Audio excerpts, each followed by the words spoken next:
Sa gitna naman ng ilang taong kapabayaan, nasira ang bubong ng ancestral house ng ina na ating pambansang bayaning si Jose Rizal. Kaya ang lokal na pamahalaan at grupo ng mga conservationists tutok sa pagsasalba sa makasaysayang bahay. Saksi si Salima Refran. Noon pa man, agaw pansin na sa Binyan, Laguna, ang garbo at laki ng mansyon ng mga Alberto, ancestral house ng ina ni Jose Rizal na si Doña Chodora Alonso, kung saan pinaniniwala ang tumira ang batang Rizal noong nag-aaral sa naturang bayan. Pero ngayon, ito na ang makikita sa mansyon. Basag-basag na tisa, sirang mga kapis sa bintana at mga bumagsak na kahoy at mga yero.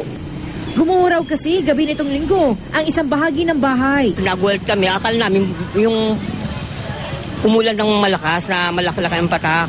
Yung pala, yung sa likod namin, yung biglang bumuho ang bubong. Itinayo ang pathway na ito noong 1 taon para sa 150 kaarawan ni Dr. Jose Rizal bilang pagpapaalala na ang bahay na ito ay naging bahagi ng buhay ng kanyang ina. Pero dahil sa pag-aalis ng kisame, sahig at maging paghukay ng pundasyon, kagabi, gumuho ang isang bahagi ng bahay at pati nga itong pathway nasira din. Katunayan, malaking bahagi ng bahay ang maaaring gumuho anumang oras.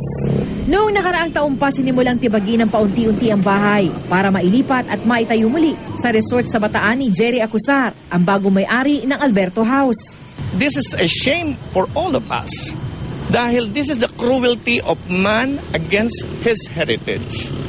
Dahil ibinenta ang bahay at doon nagumpisa ang pagkasira. Tinangkap ang bili ng lokal na pamahalaan ng bahay pero hindi pumayag si Acusar.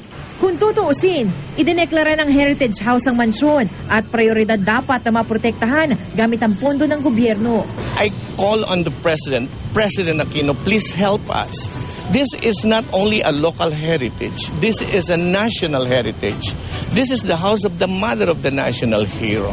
Pagpupulungan ng sangguniang panunsod ng Binyan, Laguna ang pagdedeklarang nuwesan sa Alberto House para magkaroon ng karapatan ang lokal na pamahalaan na pasukin ang bahay at lagyan ng mga pampatatag ang mga haligi nito. Makailang beses tinawagan ng GMA News ang kampo ni Acusar para hingin ang kanilang panig, ngunit walang sumasagot sa aming mga tawag. Ako si Salima Refran, ang inyong saksi